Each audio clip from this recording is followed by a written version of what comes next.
Assalamualaikum warahmatullahi wabarakatuh. Perkenalkan, nama saya Muhammad Ahlan Wahid Tarmizi, NIM 195221083. Dan pada kesempatan kali ini saya akan menjelaskan tentang pasar bebas. Apa sih pasar bebas itu?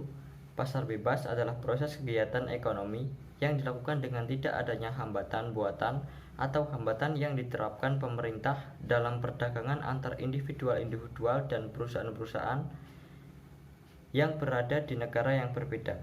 Dengan tidak ada hambatan tersebut, maka dalam melaksanakan perdagangan tentu ada kebebasan aturan, cara, dan jenis barang yang dijual. Maka muncullah persaingan dagang yang ketat baik antar individu ataupun perusahaan-perusahaan yang berada di negara yang berbeda, yaitu yang kita kenal dengan istilah ekspor dan impor barang, atau proses penjualan dan pembelian yang dilakukan antar negara. Dan dari terjadinya pasar bebas tersebut terdapat beberapa dampak positif maupun negatif. Dan yang pertama akan saya jelaskan adalah dampak positif dari pasar bebas tersebut. Yang pertama, dampak positif dari pasar bebas tersebut adalah kegiatan produksi dalam negeri menjadi meningkat secara kuantitas dan kualitas. Yang kedua, mendorong pertumbuhan ekonomi negara, pemerataan pendapatan masyarakat, dan stabilitas ekonomi nasional. Yang selanjutnya atau yang ketiga, menambahkan devisa negara melalui biaya masuk dan biaya lain atas ekspor dan impor.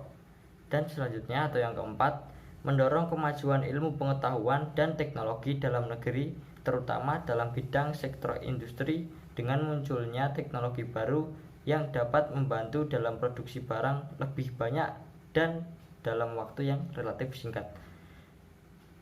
Yang kelima adalah melalui impor, kebutuhan dalam negara dapat terpenuhi. Yang keenam, memperluas lapangan kerja dan kesempatan masyarakat untuk bekerja. Dan yang terakhir, mempererat hubungan persaudaraan dan kerjasama antar negara. Itulah beberapa dampak positif dari pasar bebas. Terdapat juga dampak negatif dari pasar bebas. Dampak negatif yang pertama ialah barang-barang produksi dalam negeri terganggu akibat masuknya barang impor yang dijual lebih murah dalam negeri yang menyebabkan industri dalam negeri mengalami kerugian besar. Yang selanjutnya, munculnya ketergantungan dengan negara maju. Pemenuhan kebutuhan oleh negara lain dalam pasar bebas menyebabkan negara-negara kecil yang serba kekurangan menjadi ketergantungan. Yang selanjutnya atau yang ketiga, terjadinya persaingan yang tidak sehat karena pengaruh perdagangan bebas.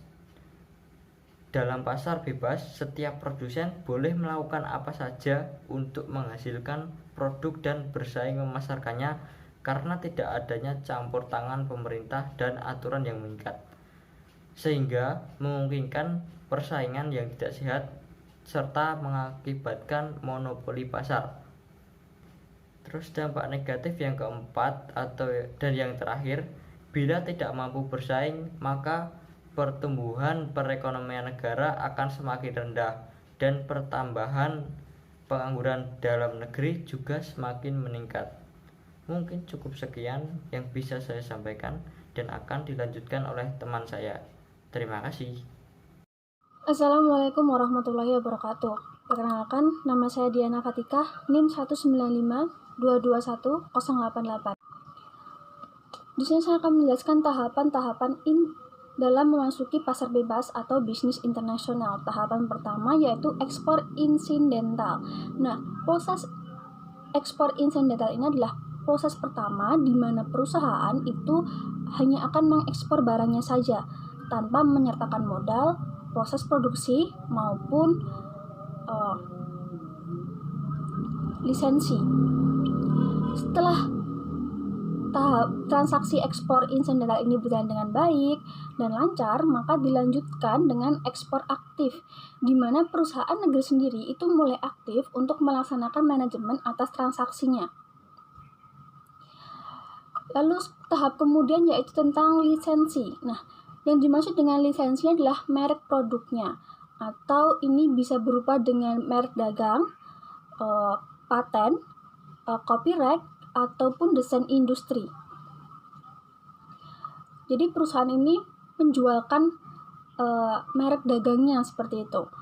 Nah, kalau di Indonesia sendiri itu kalau dicontohkan seperti Yakult, teman-teman bisa lihat sendiri di kemasan Yakult itu ada kata-kata yang menjelaskan tentang mendapatkan lisensi dari Yakult Honsa Jepang gitu, Jepang. Nah, lalu ada lagi tentang Starbucks yang mendapatkan lisensi Starbucks dari Washington. Lalu ada Toyota yang mendapatkan lisensi dari Toyota di Jepang. Lalu ada pabrik Aqua yang mendapatkan lisensi dari Danone. Lalu tahapan selanjutnya yaitu adalah franchising. Nah, franchising ini di Indonesia itu dikenal dengan sebutan waralaba. Kegiatan franchising ini lebih aktif lagi, di mana perusahaan pendatang itu tidak hanya menjual lisensi, namun juga melengkapi kegiatan perusahaannya dengan peralatan, modal, proses produksi, dan resep-resep campuran produksinya. Seperti itu. Franchising ini atau waralaba ini populer sekali diterapkan di negara berkembang. Karena apa? Karena negara berkembang ini pasti membutuhkan modal. Nah, jadi investor ini juga akan menyuntikkan modal seperti itu. Lalu keuntungannya lagi adalah manajemen sistem itu sudah teruji dan memiliki nama yang sudah terkenal dan performa rekod yang sudah mapan untuk dinilai penilaiannya. Adapun kelemahan atau kekurangan dari franchising ini adalah biaya yang tinggi untuk memulai franchising atau waralaba. Lalu keputusan bisnis itu akan dibatasi oleh franchisor. Dan franchising ini, waralaba ini akan sangat dipengaruhi oleh kegagalan dari bentuk franchising lain. Kalau di Indonesia ini kita bisa contohkan seperti KFC, McDonald, Pizza Hut, dan seperti itu.